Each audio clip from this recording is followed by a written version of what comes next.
Hey y'all, cooking, cutting up, keeping it real. Listen, I'm going to show y'all what I can show you before my computer guy gets here. I actually had to run not only to Doug and Kathy Hinton's farm stand, but I also had to run by the grocery store and just get a few little things. For you people, that are not from the South, I can't speak from the northern perspective, but I get a lot of comments when I do pinto beans. A lot of comments, and y'all will say, I've never eaten them, I've never cooked them. Okay? So I'm going to show y'all a simple way to do that. I have actually washed these and soaked them overnight. Just put them in water, the dry pinto beans, okay? I'm going to give them one more wash in this colander. Let me get them all in here. And I'll try to show you start to finish how I do them. My dad, one of his favorites is pinto beans. Luckily, it's also one of my father-in-law's favorites. I guess it's that generation that they grew up on pinto beans because pinto beans were cheap and plentiful, and they're a protein. And they're very filling beans if you've never had them. But this is how I cook mine. I get those three last little beans out of this sink. Anyway, and I texted the computer guy and said, front door's open, come on in. I'm going to put these underwater. You kind of have to look dried beans to make sure that there isn't any little rocks in it. And so for people that get sideways on this vlog about cleanliness and stuff, it's humorous to me. I ain't gonna lie about it, because I'm like, do you eat in a public restaurant? And listen, you're paying for the food there. You're not paying for this or this, and you're not eating it, which I think is funny. But anyway, I'm going to cover these, okay? Now, one of you fine people gave me this suggestion of buying, instead of beef bouillon, and I took your suggestion to buy Better Than Bouillon ham base. It looks like that. I ordered it on Amazon. I'm an Amazonaholic, y'all. I'm going to use that to season my beans. Let me grab a spoon.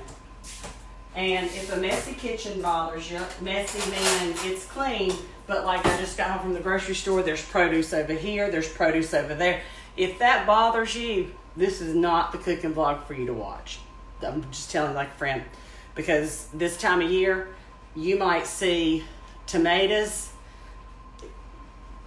I'm just giving you the warning, okay? You might see tomatoes covering every surface in here when they start coming in. So, I'm just telling you, I'm going to put a tablespoon of this ham bouillon, Better Than Bouillon, premium ham base. I did use it the other day in my green beans, and it's good. So whoever gave me this suggestion, I thank you for it, because I've never used it. But I will from now on. I'm going to put these beans on the burner, and I am going to cover them, and I'm going to start them on low. Pinto beans are something that when I cook them, and when my grandmother cooked them, my mother cooked them, it's one of those beans that you cook kind of all day kind of thing. I'm sure you could do it in a pressure cooker, and I've done it in my crock pot, but I don't have an Instapot, so I don't know the answer to that. So just stay with me on that, because I'm also going to do a homemade strawberry cobbler. Okay, I want to show y'all how I'm going to do that. It's the simplest recipe, one of the simplest that I ever have had, and I've ever vlogged with a V live. It is a cup, and a cup. That's a good way to remember it. I'm going to melt one stick of butter. And usually, I'm going to divide this one up, because I'm going to put half of it in a to-go to take to my father-in-law, and I'm going to put the other half in a pretty dish for my dad for Father's Day for tonight, for supper.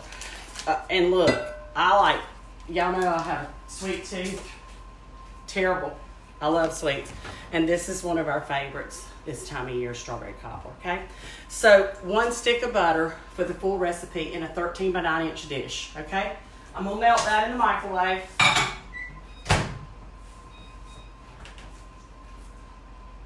And while that's melting, I want to show y'all how easy this is to put together.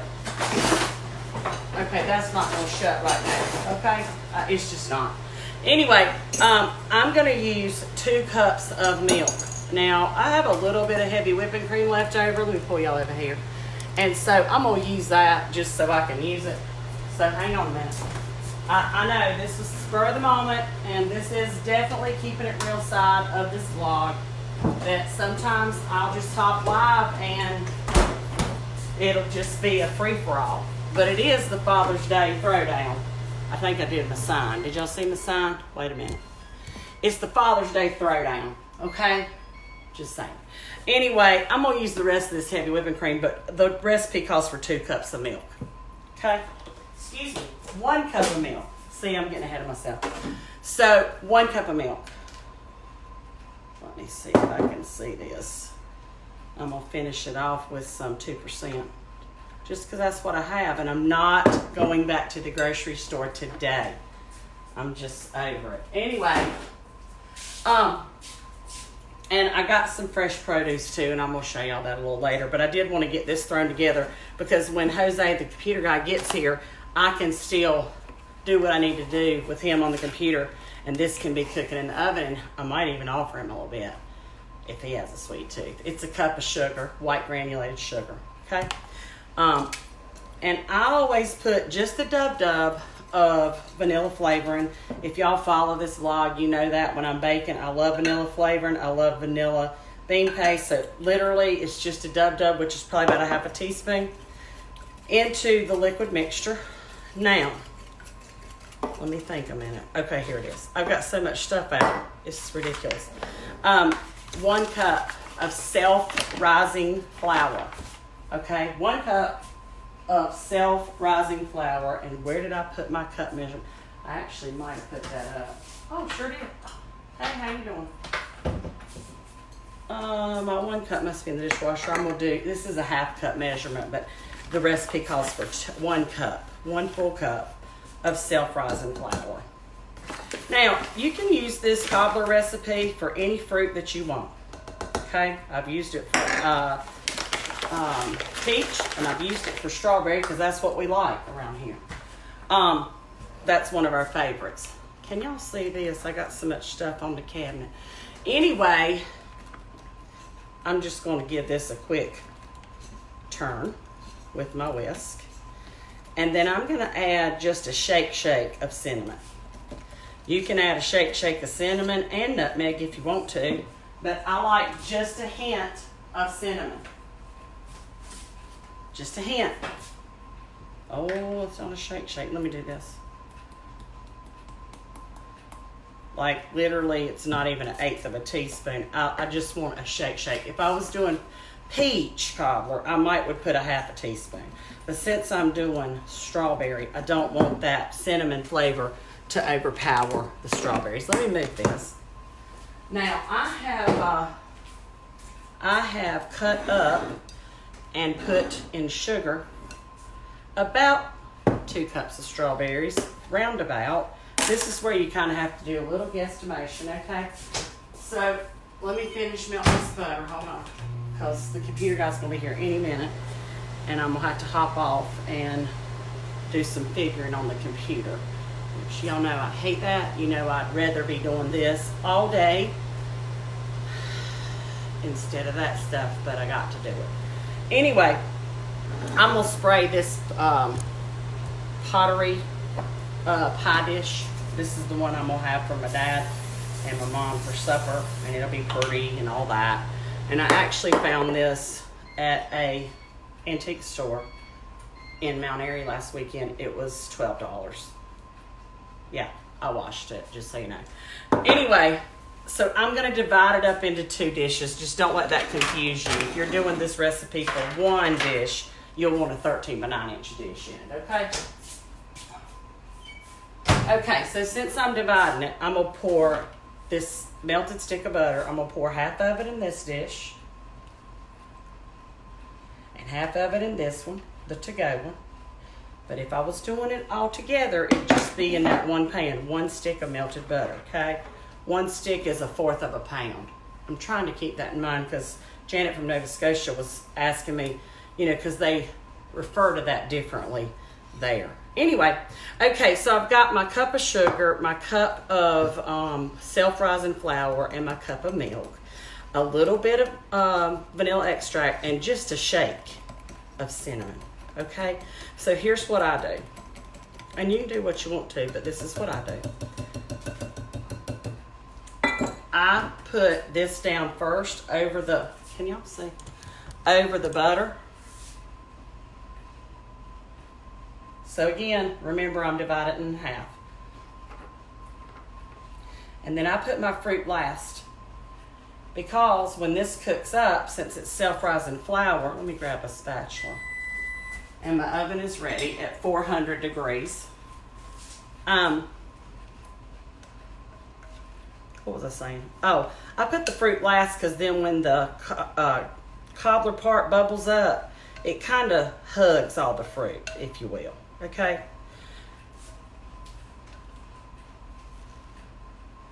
Easiest by far in my book, cobbler recipe. And honestly, y'all, it's pretty foolproof. I have done it for years just this way. Okay, I'm going to divide this in two, of course, because I'm doing 2 pans. One to go to Papa's and one to stay here. And I do it with the juice. Come on in, Jose. I'm live. Thank you. Come on in and say hello, Jose. I told him you were coming. Okay. Y'all, this is Jose, my computer guy, and I could not do what I do without him. Wait a minute. They're going to see your pretty face. This is Jose, y'all. Hello, everybody. Jose, I wanted to get these in the oven because I'm pretty sure you have a sweet tooth, right? God, yes, I do. Okay, well, look, my daddy won't care if I let you taste just a little bit of that. Okay. You're a father, so for Happy Father's Day, you'll get a little helping of this. When it's cooked, right? I'm going to cook it. Okay. I'm going to put it in the oven, and we're going to go to that devilish computer over there. That looks wonderful. It's my strawberry cobbler recipe. Oh, my God. Do you like strawberry cobbler? I do. Did you make strawberry cobbler growing up in Nicaragua? No, I didn't. Have you ever had it? I have many times. It's a Southern cuisine. Yes, don't you think? Been here 20 years in the South, so I'm a Southern boy now. You definitely eat like one, Jose. I will say that for you. Anyway, y'all, this is going into a 400-degree oven, and it'll bake probably about 30 minutes until it's golden and bubbly and all that. And I'll show y'all a picture. Everybody's saying, hello, Jose. Hello, Jose. I know, I love Jose.